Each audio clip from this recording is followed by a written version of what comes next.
This Torah class is brought to you by TorahAnytime.com. Okay, good afternoon, everyone. Shalom Aleichem, Bruchim Habayim. We continue in the Orchos Chaim of the Rosh. I think now would be a good time to mention that one of the important perushim on the Orchos Chaim of the Rosh is none other than Reb Chaim Kanievsky. And in the Sefer Siach Hasadeh, this is the Sefer Siach Hasadeh. Reb Chaim has many svarim in here. You have something called Sefer Zikaron, about all the things that help you remember. You have Mara Makoim, that's any time Rashi or Tosfos bring a Medrash or Yisham or Tosafos, they don't say where it is. Reb Chaim tells you where it is. You have the Sefer Tashlam Yifei Einayim, on Zroim, Taris, Idyus, Tam, and Midas, Kinim, which are Mitzai in different Marmakomis. You have Bishar HaMelech, which is a parish on the Rambam's Hakdama to Mishnayos. And then Orchos Chaim of the Rosh, a parish Hasam Orchosav.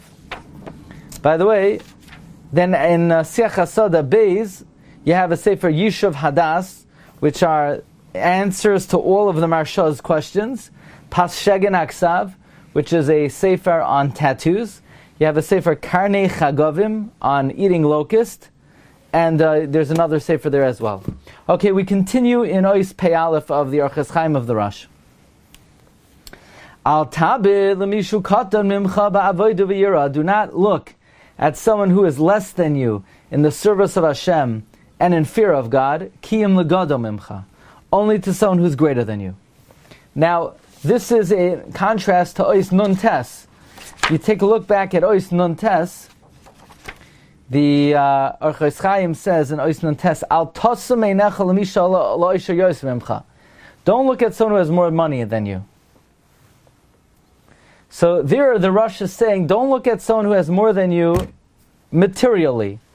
Elo lemishu tachtecha, but rather to someone who's below you. Now we're talking about in Yonei Ruchnias. In Ois Nun Tes he says, look at people who have less than you in Gashmias. Now he's saying, always look at someone who has more than you in Ruchnias. Don't look at someone who does less than you. Oh, yeah, he comes later than I come to shul. Or he doesn't daven with as much kavana as I do. So it makes you feel good. It makes you feel like, you've arrived, you've really accomplished. Always look at people who do more than you. That guy comes a good 10 minutes before I come to davening, a good 5 minutes. That guy, he davens better than I do. So always look at people who do more than you. By the way, Rabbeinu Yoino writes in Perkei Avos on the Mishnah, B'makom she'inish hishtadel liyosish. Yeah, but let's say I live in New York, and in New York, I'm doing pretty good. Yeah, but if you would have been living in Bnei Brak, you'd have had the guy on the right and the guy on the left would be 100 times doing better than you. But then the Rosh says, then the Rabbi Yonis says a chiddush nifla. B'makom she'enish hishtadel liyosish. B'makom she'enish hishtadel liyosish. And if there's no one around who's better than you, then look up to those who were in earlier generations. Compare yourself to Reb Chaim Kanievsky, Zechas HaGavracha. Compare yourself to Rabbi Kiva Eger. Compare yourself to those in earlier and previous generations. Now, if I could remind you, in Ois Nun Tes, the Tosfos Yom Tov had a very powerful line. I took this as a very powerful line,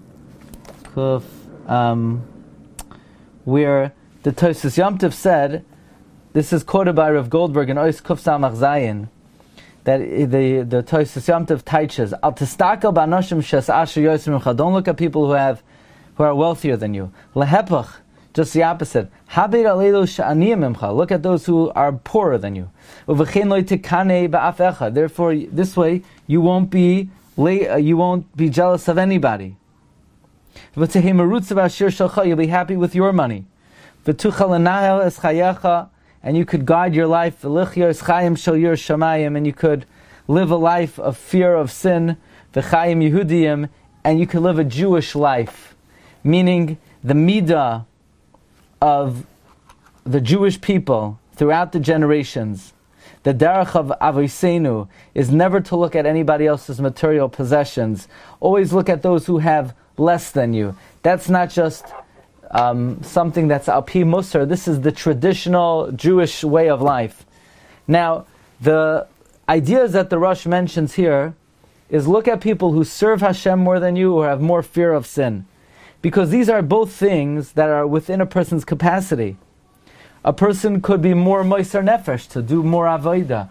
Or a person could be more masur, to gain yer shamayim, like Chazal say, hakol bidei shamayim chutz mi yer shamayim. But look how the Rosh does not say, look at someone who is a bigger chacham than you. That's not within a person's capacity. Why should a person compare themselves to someone who has more chachma than them? We know the Gemara says in Nida, Daf Tazayin Amud Beis, Rav Goldberg quotes that that at the time of conception, a malach comes, and it's determined, this tipa, whether it will be a chacham or a tipish. And therefore, to compare yourself in chachma to someone else is dangerous. It might make a person feel bad. But certainly when it comes to avodas Hashem or yer shamayim, that's within a person's capacity. Then in fact, a person should compare themselves to other people in terms of look at those who do more than you. One more ois pei beis. Al tarim yadecha al chaverecha. Do not lift your hand to your friend. Ve'afim hu mekalel asavicha v'yasimecha b'fanecha. Even if he curses your father and your mother in front of you, in your presence, do not raise your hand to them. Why? Because we know someone who raises their hand to their friend is called a rasha, like we find in Sanhedrin.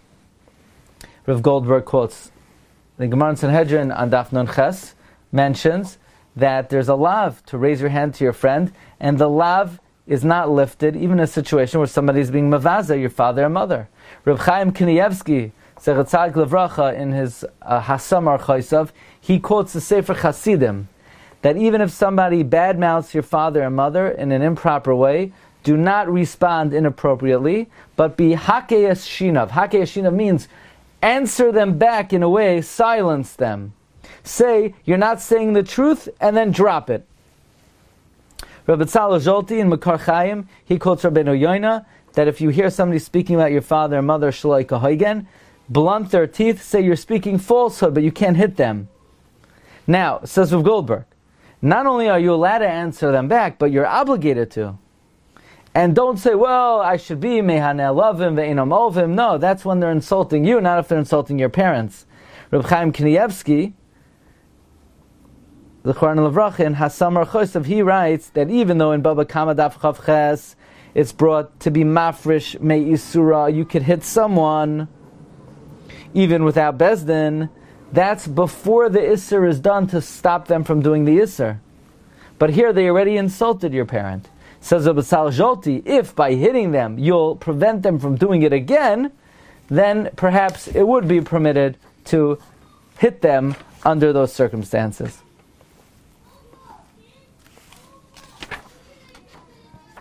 Okay, Rabbi, so we'll hold it over here. We'll see everybody tomorrow, 5 p.m. Thank you for joining. Wishing everyone a wonderful day. You've just experienced another Torah class brought to you by TorahAnytime.com.